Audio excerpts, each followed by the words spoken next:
मी शिवाजी शहाजी भोसले, या भूमीचा चक्रवर्ती सम्राट.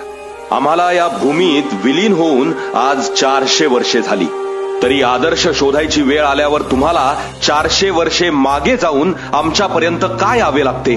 तो आदर्श तुमच्यात नाहीच का? कसा असेल? तुमच्या रक्तातच भेसळ झाली आणि तो आदर्श विकला गेला अवघ्या काही स्वार्थात. म्हणून आम्ही काल वाऱ्याच्या एका तडाख्यात पडलो त्या राज्यात जिथे आम्ही जन्माला आलो, लढलो, घडलो आणि काल अखेर तुमच्या राज्यात पडलो. कीव येते मला तुमच्या फुटकळ विचारांची.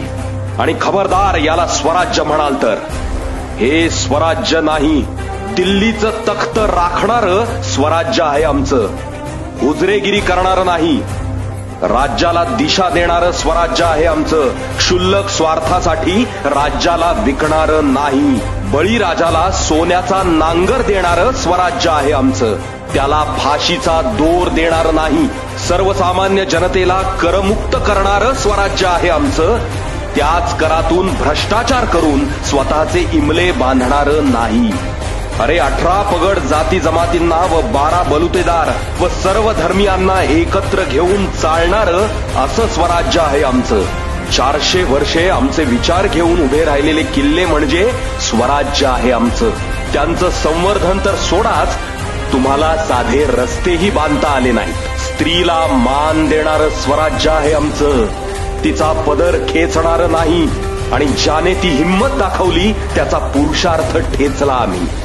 चामडी सोलून देहाचा चौरंग केला, त्याचं तुम्ही काय केलं? बोला. इतकं थंड रक्त मराठ्यांचं असूच शकत नाही. हेच करायचंय तर आमचं नाव लावणं बंद करा. ते बॅनर, ते झेंडे फाडून टाका आणि मरा स्वतःच्या कर्मानं. हे राज्य आमचं आहे, आमचं. त्याला स्वतःच्या बापाची जहागीर समजाल तर खबरदार. तिथे पडलो तरी इथे जिवंत आहोत आम्ही, आमच्या विचारांनी. आणि हे विचारच घडवतील या संवेदनशील मनात क्रांती.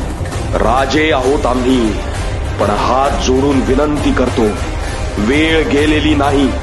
जागे व्हा आणि आपल्या धमन्यांमध्ये जागवा मर्द मराठ्यांचं सळसळतं रक्त. अरे कोण होते माझे मावळे? ही सर्वसामान्य जनता. मी त्यांना अभय दिलं आणि त्यांनीच स्वराज्य घडवलं. माझ्या लेकरांनो, ही तीच वेळ आहे जशास तसं वागायची, महाराष्ट्र घडवण्याची, पुन्हा स्वराज्य स्थापन करण्याची. आम्ही रायरेश्वराच्या मंदिरात शपथ घेतलेली, तुम्ही शपथ घ्या. माझ्यासोबत म्हणा, हा महाराष्ट्र आपला आहे. त्याचं रक्षण करणं, महाराष्ट्र अस्मिता राखणं हे माझं कर्तव्य आहे. बोला, हर हर महादेव, हर हर महादेव.